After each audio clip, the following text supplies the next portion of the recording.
Selamat malam. Aku dengar orang kata PRU 15 dibatalkan. Itu yang aku dengar. Sumber terkini yang saya peroleh, tak tahulah kebenarannya macam mana.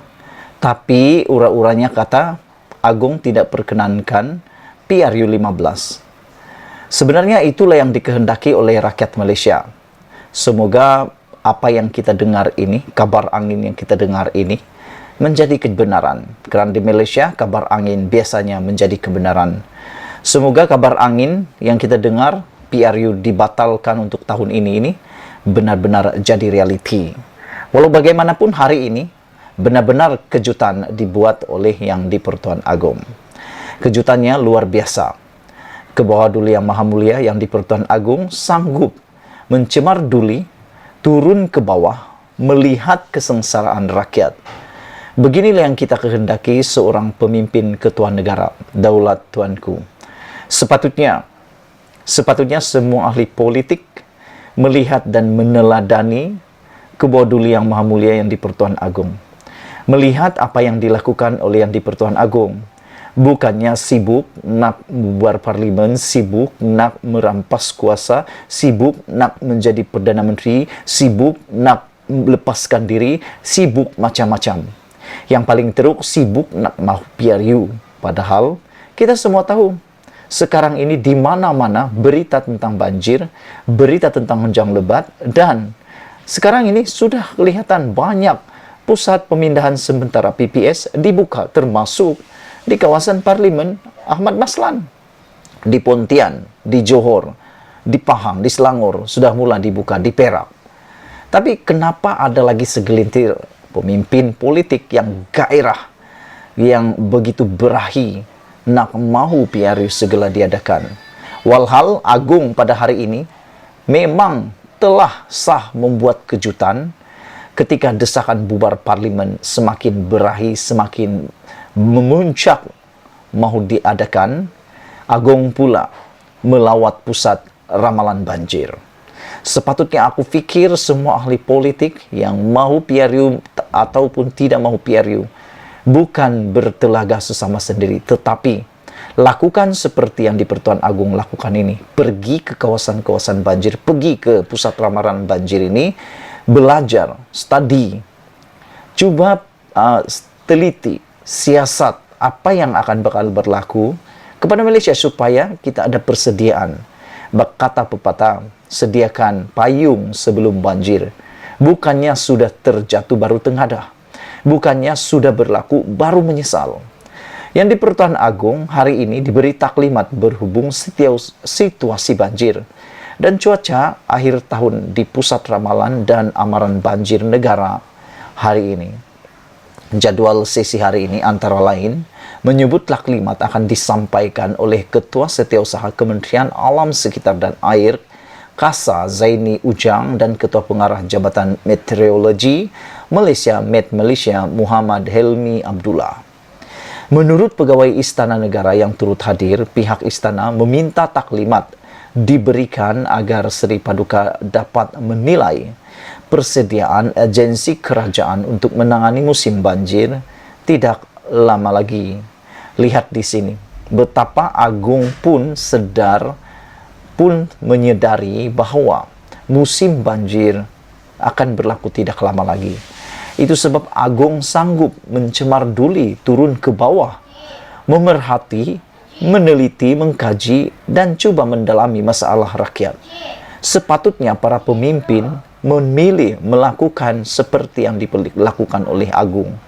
Jangan sibuk pula nak mahu itu dan ini dikala rakyat sedang terhimpit dalam kesusahan. Turut hadir dalam lawatan tersebut adalah Menteri Alam Sekitar dan Air Tuan Ibrahim Tuan Man, Menteri Kesihatan Khairi Jamaluddin dan Ketua Setiausaha Negara Muhammad Zuki Ali.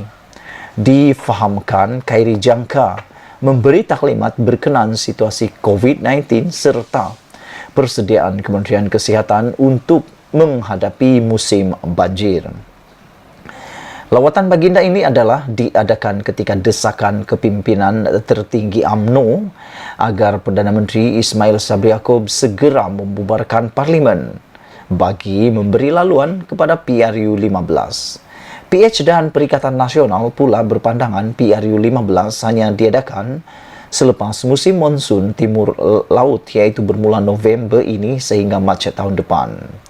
Semalam, Zaini dalam satu hantaran di Facebooknya berkongsi maklumat grafik yang menunjukkan ramalan hujan untuk semua 14 negeri bagi bulan September 2022 hingga Februari 2023. Menurut infografik itu, Kelantan, Terengganu dan Pahang dijangka mengalami hujan puncak pada bulan Disember, manakala negeri-negeri lain di semenanjung Malaysia dijangka mencatatkan hujan paling banyak pada bulan November.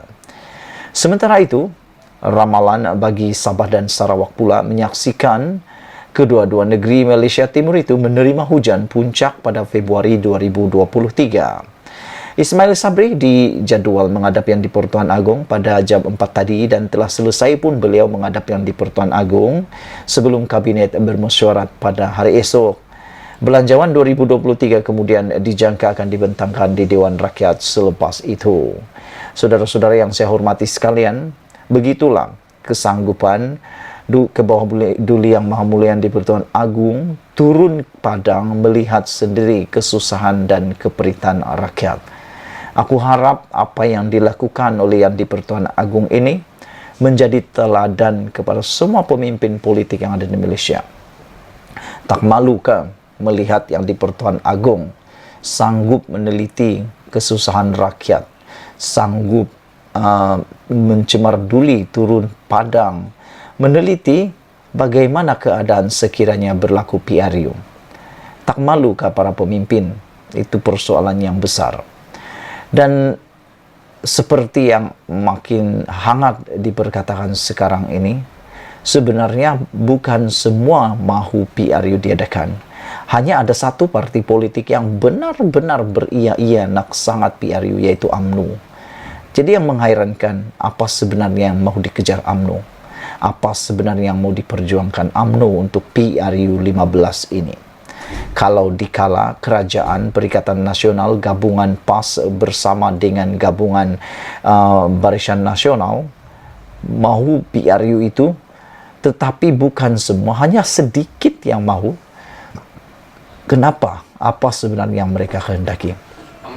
Kalau nak ditanya, aku sebenarnya secara pribadi, aku tak berminat langsung PRU 15 pada tahun ini.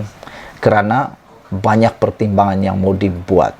Antaranya ialah perbelanjaan bajet yang akan melonjak lebih tinggi sekiranya PRU dibuat pada waktu banjir. Sekian dulu untuk kita hari ini. Jangan lupa tinggalkan komen anda. Malaysia kita punya, kita juga sama-sama cintai Malaysiaku. Bye-bye.